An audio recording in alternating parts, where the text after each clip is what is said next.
大家好啊，我係林太啊。今日我哋嚟講一下外籍華人返中國長期居留或者係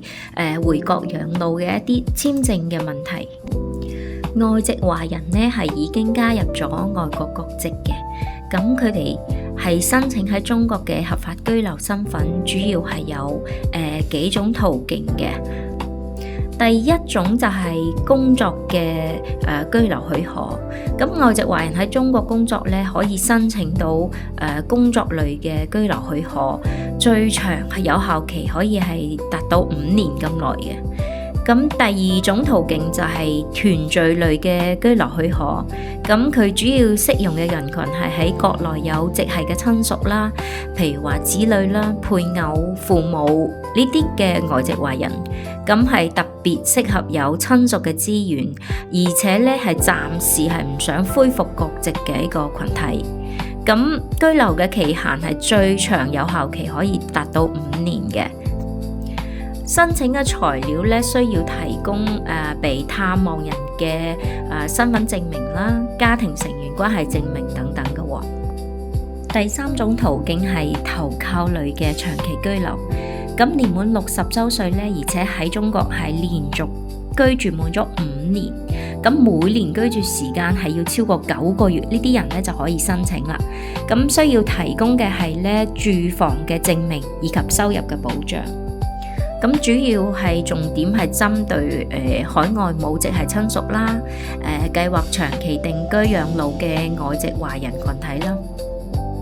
咁適用嘅人群呢係喺中國境外冇直系親屬嘅，投靠中國境內直系親屬，而且年滿60週歲嘅呢批人啊。咁居留嘅期限有效期係最長係5年嘅。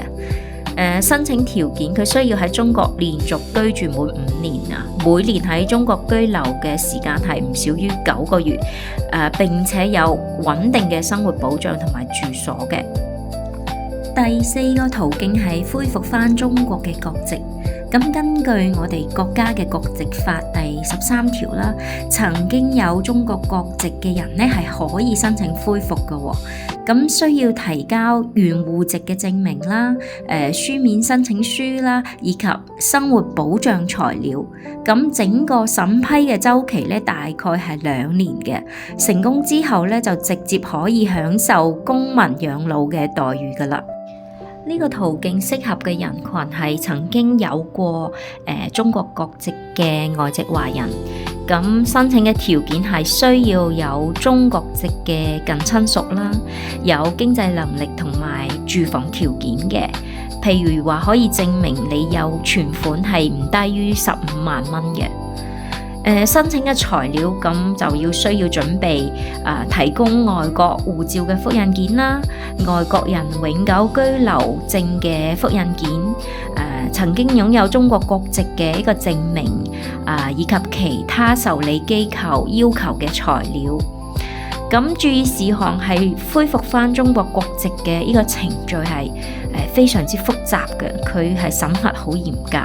咁而且係需要放棄你原有嘅外國國籍嘅。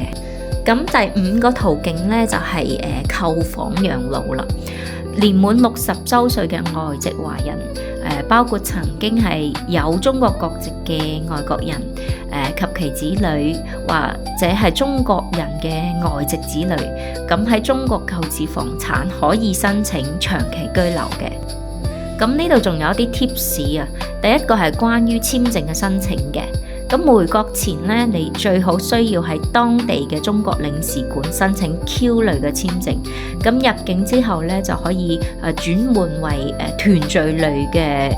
居留許可等其他嘅簽證。第2個 tips 咧就係一個政策嘅諮詢啊，因為由於各個地方嘅政策咧係有唔同嘅喎，咁建議你係諮詢當地嘅公安機關、出入境管理部門去了解下一啲當地嘅政策啦、情況啦。